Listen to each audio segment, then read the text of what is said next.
L'émission de cette semaine est dédiée au Leiloui Nishmat de Victor Naftali Ben Juliette.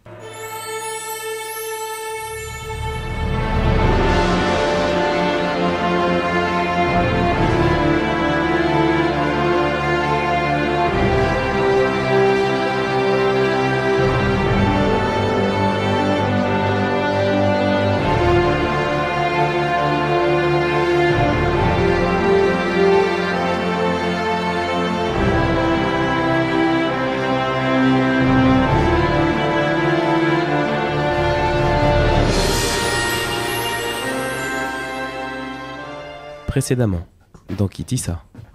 Moshe est redescendu, radieux du mont Sinaï, avec les tables de la loi. Bonjour et bienvenue pour ce 21e podcast sur la para... Non, 21e. Deuxième. 22e Eh oui. Le 21e c'était tout à l'heure, enfin la semaine dernière pour vous. Et voilà, donc 22e podcast sur la paracha de la semaine, podcast un petit peu particulier puisque nous allons faire deux parachiotes en une, Vaïkel et Pécoudé, qui sont lus la même semaine. Et pas que cette année, a priori quasiment tous les ans. Voilà, l'immense majorité des années. On les lit ensemble, ce sont deux petites parachiotes, et vous allez voir, c'est très sympathique. Ici Jonathan Debache, j'ai le plaisir d'enregistrer avec Raphaël Benizri. Bonsoir. Et Olivier Chamoula. Salut. Eh bien, on va démarrer tout de suite. Moshe explique aux bénis Israël qu'ils doivent observer le Shabbat. Ok. C'est pas la première fois qu'on en parle. Non. C'est pas la première fois qu'il leur dit. Leur a déjà expliqué, non? Bah oui, encore un peu. Encore un petit peu. Alors, Moshe va demander aux bénis Israël les offrandes nécessaires à la construction du Mishkan. De l'or, de l'argent, des étoffes d'azur, de pourpre, d'écarlate, du lin fin et des poils de chèvre. Alors, je sais pas vous, mais quand moi je lis cette phrase, ça me fait penser à cette forme qui était reprise plus tard par les auteurs français qui mettent un élément qui détonne un petit peu avec le reste. Je veux dire, on est en train de parler d'or, d'argent, des étoffes extraordinaires, magnifiques, et des poils de chèvre. Ouais, on dirait une formule magique. C'est un peu ça, hein. Moi, je dis rien qu'avec ça, on a la preuve définitive et indiscutable qu'Hachem a le sens de l'humour. Ouais. Tous ceux qui sont doués pour un travail vont contribuer de leurs mains à la construction de l'arche et de la ménorah. Les Bnei Israël apportent les offrandes devant l'autel. Les femmes, qui étaient plus douées pour faire des choses, faisaient des étoffes de laine directement. Alors on dit que c'était de l'ouvrage extrêmement fin, que c'était vraiment du bel ouvrage, comme on dit. Moshe va choisir Betsalel devant tous les Bnei Israël pour diriger les travaux. Et on dit que Hachem lui a donné la sagesse divine et le pouvoir d'enseigner aux autres. Alors, juste pour rebondir, donc Betsalel, rappelons, c'est un descendant de Chour. Donc, comme on l'a dit dans la paracha de la semaine dernière, qui a été malheureusement assassiné par les Bnei Israël car il refusait de faire la faute du veau d'or. Et donc, par le mérite que Chour a sacrifié sa vie pour ne pas enfreindre la loi, le commandement d'Hachem de ne pas avoir d'autres dieux, eh ben Hachem lui a accordé à sa descendance de servir le Beth Amikdash, qui est ici Betsalel, qui va construire le Beth Amikdash. Razak, à ce propos, on peut peut-être parler du commandement de ne pas mettre sa vie en danger pour suivre la Torah. À savoir, imaginons qu'un homme est dans le désert. Cela fait plusieurs jours qu'il n'a rien mangé. Il est en danger de mort. Et là, qu'est-ce qu'il croise dans le désert? Un joli petit cochon. Qu'est-ce qu'il fait? Il le mange ou il le mange pas? Il le mange. Il le mange. La question se pose même pas. Sa vie est en danger. Il doit le manger. C'est même pas il a le droit. C'est il doit le manger. Ushmartem et nafshotechem. C'est ça. Quelqu'un qui a besoin de soins médicaux pendant Shabbat, il est obligé de transgresser Shabbat. La Torah lui ordonne de le faire. On n'a pas le droit de laisser quelqu'un crever sous prétexte qu'on n'a pas le droit de prendre le téléphone et d'appeler les secours. Ça, c'est interdit par la Torah. Et de la même manière, si pendant un jeûne, quelqu'un se met en danger, il a l'obligation de manger. Alors attention, hein, L'obligation de manger, c'est pas d'aller se faire un gueuleton. Non, non. On parle, alors la Torah donne un cadre, d'abord une petite quantité, puis un petit peu plus, et un petit peu plus, jusqu'à ce que la personne se sente bien. D'accord ? Mais la Torah nous oblige à respecter notre corps et à donner ce qu'il faut à notre corps pour être en bonne santé et pour ne pas se mettre en danger. Ça, c'est très très important. Ceci dit, il y a 3 cas dans la Torah où on n'a pas le droit de transgresser la Torah, même si on est en danger de mort. Le premier cas, c'est si on est sous la menace de quelqu'un et il nous dit « soit tu vas tuer celui-là, soit moi je te tue ». On n'a pas le droit d'aller tuer l'autre. Il faut se laisser tuer. Ouais, parce que rien ne nous dit que notre sang est plus cher que celui de l'autre. Exactement. Par exemple, un autre cas où on n'a pas le droit de contrevenir, c'est dans le fait de faire de l'idolâtrie. Si on te met un revolver sur la tempe et on te dit « maintenant, tu vas t'agenouiller là devant cette statue et tu dis « c'est toi mon nouveau Dieu », on n'a pas le droit de le faire. Et la dernière chose qui est interdite, donc c'est la débauche. Même sous la contrainte d'une arme, on n'a pas le droit de se débaucher. Et donc, Betzalel, qui est le fils de Hur, comme tu nous l'as dit, Hur, qui a refusé de se prêter à l'idolâtrie, voilà. et qu'il a payé de sa vie. Voilà, c'était juste pour... Voilà. La boucle est bouclée. Betzalel recevra l'aide d'Aholiav, qui est un descendant de Dan. Et les artisans, donc on raconte les artisans, c'était donc Betzalel et Aholiav. On raconte qu'ils recevaient tellement de dons qu'ils n'arrivaient plus à travailler. Ils passaient leur temps à gérer les dons que faisaient les Bnei Israël. À gérer les stocks. C'est ça. Et les Bnei Israël ont été très très généreux. Et d'ailleurs, Moshe est parti voir les princes. Donc il leur a demandé de faire des dons. Oui. Ils ont dit déjà que le peuple donne ce qu'il a donné, après nous compléterons. Exact. C'était les princes. C'était les princes, les nantis. Voilà, les princes, exactement. Les riches, on va dire. Ils Voilà. partis voir d'abord les riches en leur disant on a besoin de choses pour construire le Mishkan. Et ils ont dit alors regarde, nous on va pas tout donner parce qu'on veut aussi laisser le peuple participer. Donc que le peuple donne ce qu'il peut. Voilà. Et tout ce qui manque, voilà, nous on complétera. Exactement. Et du coup, le peuple a été tellement généreux qu'eux n'ont plus rien eu à donner. De là, on apprend un truc. C'est que même si on est dans une position où on sait que on pourrait donner beaucoup, mais que ça va empêcher les autres. Enfin, il faut donner quand on en a l'occasion. Il ne faut pas attendre en disant « je vais compléter » ou « je ferai plus tard », parce que peut-être qu'on va louper le coche et peut-être que, voilà. Ils auraient peut-être dû dire au départ « ok, bah voilà, on va donner un petit peu pour démarrer. Le reste, c'est le peuple qui donne. Et s'il manque encore, nous, on complétera. » Du coup, ils n'ont pas pu participer à la mitzvah. Et du coup, Betzalel et Aholiav vont se plaindre à Moshe en disant hey, on n'arrive pas à bosser. On a beau leur dire laissez-nous bosser, et ils passent leur temps à nous emmener des choses.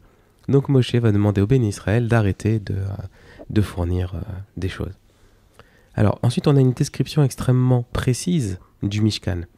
10 tapisseries en lin et en laine qui étaient reliées par des agrafes d'or, des tentures en laine de chèvre reliées par des agrafes en cuivre, un toit tout en peau de bélier, des poutres et des traverses en acacia recouvert d'or. Alors c'était vraiment le matériau qui était beaucoup utilisé. C'était du bois d'acacia recouvert d'or. Et alors on parle de l'arche qui était également en bois plaqué or et qui était entourée de corniches en or. Des barres en bois plaqué or également, 2 chérubins en or, alors là en or massif pour le coup, qui étaient face à face aux extrémités du couvercle. Une table en bois plaqué or, des corniches en or pur et des ustensiles en or pur. La menorah, également dont on avait parlé il y a quelque temps, qui était en or pur, taillée en une seule pièce. Et alors on la décrit, elle a 6 branches, d'ailleurs j'ai toujours été surpris parce que dans ce passage, on ne décrit pas vraiment le shamash. On décrit les autres branches, mais on ne décrit pas la branche du milieu, la branche centrale. Et donc sur chacune des 6 branches, il y avait 3 coupes, une sphère et une fleur. Ensuite, on a la description de l'autel des sacrifices, qui était également en bois d'acacia, mais recouvert cette fois de cuivre. Et on parle des ustensiles qui étaient tout en cuivre et qui avaient été fabriqués grâce au miroir que les femmes avaient donné. puisque les miroirs à l'époque étaient faits en cuivre. Donc, fin de Vayekel et début de Pekoudé. Je veux juste ajouter quelque chose à propos de tout cet or qui avait été récolté par Betsalel et Aholiav. On dit que les hommes sont venus avec leurs femmes dans la paracha, c'est écrit littéralement. Les hommes sont venus aux côtés de leurs femmes pour apporter des bracelets, des bagues en or. Et le Rabbi Yaakov Sheknazi nous explique que c'était en quelque sorte une manière de réparer la faute des Bnei Israël du Vaudor. Déjà, d'être venus avec leurs femmes. On rappelle qu'au moment de la faute du Vaudor, comme on a dit pour la paracha de la semaine dernière, que les hommes sont venus arracher du corps de leurs femmes les bijoux, alors que là, les femmes ont donné vraiment de leur plein gré, et c'était vraiment une réparation, parce que pour le Vaudor, c'était pas du plein gré, et là, ça l'était. Donc, pour la construction du Mishkan, la résidence d'Akadosh Baruch Hu, bon, c'était une réparation en soi. Razak ? Ouais. Alors, l'heure des comptes a sonné. Ce sont les Lévim qui jouent au comptable, donc ils font l'inventaire de tout ce qui a été donné, tout ce qui a été utilisé, et ainsi de suite, et ainsi de suite. La Torah passe en revue les tenues des Kohen, donc elle nous rappelle tout ce qu'il y avait. D'ailleurs, c'est Moshe qui fait ce passage en revue. Et il vérifie également les ustensiles des Kohanim. Hachem demande à Moshe de construire le Mishkan le premier jour du premier mois. Et on parle du premier Nissan. Surprenant quand même, parce que chez nous, l'année ne démarre pas le premier Nissan. Quand on dit Bachodesh Harishon dans la Torah, c'est sous-entendu le mois de Nissan, puisque le mois de Nissan, c'est vraiment le mois du commencement du peuple d'Israël avec la Torah. C'est le mois de la sortie d'Égypte. Donc c'est là que l'histoire du peuple d'Israël commence, à un nouveau commencement. Razak, Moshe doit tout préparer pour ce jour-là. Les tables, l'encens, les ustensiles, l'autel, etc., etc. Ce jour-là, il va conduire Aaron et ses fils au mikvé. Ils mettront leurs vêtements de service. Et ensuite, ils seront oints, j'adore décidément ce mot, par Moshe. Le Mishkan est érigé en temps et en heure. Donc là, bravo, Moshe a tenu les délais. C'est pas tous les entrepreneurs qui peuvent en dire autant. Moshe place les tables de la loi dans l'arche, puis il les dépose dans le Mishkan. Il place la table de pain dans la tente et dépose l'autel d'or dans lequel il fait brûler de l'encens. Il suit scrupuleusement les commandements d'Hachem. Il procède au rituel et on dit que lorsque Hachem réside dans la tente, il y a un nuage qui la recouvre. Et lorsque le nuage se levait, c'était un signe pour les Bnei Israël qu'ils pouvaient avancer. C'est ce que dit la Torah. Et on raconte que la journée, le nuage d'Hachem couvrait le Mishkan et que la nuit, un feu y brûlait. Et donc tout ça, également lorsque les Bnei Israël se déplaçaient. Donc il faut imaginer un Mishkan mobile. Incroyable. Ouais, c'est ça. Voilà. Alors tu as parlé d'ustensiles. Alors il y a une idée intéressante que j'ai lue récemment, c'est que on voit qu'Hachem a ordonné à Moshe de oindre tous les ustensiles avec de l'huile pure. Donc y compris la table où on mettait les pains, le lechem apanim. Et donc ce qui est intéressant ici, c'est qu'en vérité Hachem, bien sûr, chaque chose qu'il leur donne a un sens et il veut nous transmettre un message. Et ici, il y a un message assez intéressant qu'il veut nous transmettre. Mais de l'huile. Mais de l'huile. Voilà. De mettre... En vérité, c'est l'huile, ça représente tout ce qui est spirituel, la pureté spirituelle. Et la table, par exemple, les ustensiles comme la table, ça représente tout ce qui est matériel. Donc en vérité, Hachem ici veut nous dire que nous, dans notre vie, toute la vie, ça doit être du matériel accompagné de spiritualité. Et non que du matériel, bien sûr, ne pas être que matérialiste, mais ne pas être aussi que spirituel. Il faut aussi du matériel. D'ailleurs, s'il a créé du matériel, c'est pas pour rien. Chaque chose dans ce monde sert à quelque chose, bien sûr, si on l'utilise à bon escient. Mais il faut toujours du matériel accompagné de spirituel. Exactement, on en a déjà parlé à plusieurs reprises. Le fait que le matériel doit être un support pour le spirituel et pas laissé de côté. Et que la vie d'un juif ne se résume pas qu'au matériel ou qu'au spirituel, mais que c'est vraiment la jonction des deux. Et que l'un sert à l'autre. Etzraim hi la machazikimba. L'association entre Issachar et Zevulun. C'est extraordinaire. Issachar et Zevulun, c'est extraordinaire. J'en parlais encore cette semaine avec un collègue. Très bien. Eh bien écoutez, merci à tous les deux d'avoir été présents. De rien, merci à toi de nous avoir invités. Vous êtes les bienvenus. Merci à vous auditeurs de nous suivre semaine après semaine, même quand on est en retard, tout ça. Alors je suis désolé, entre Pourim, la crève, tout ça, ça a été vraiment très très difficile ces dernières semaines. Mais on lâche pas le morceau et on vous donne bientôt Pessar en plus. Bientôt Pessar, Bezrat Hashem, je vous raconte pas. Il va falloir faire des heures sup avant les gars. Voilà. Allez, Shavua Tov ou Mazal Tov, que de bonnes nouvelles si Dieu veut. Amen. Shavua Tov et bonne semaine. Merci beaucoup de prendre le temps de nous écouter. À bientôt.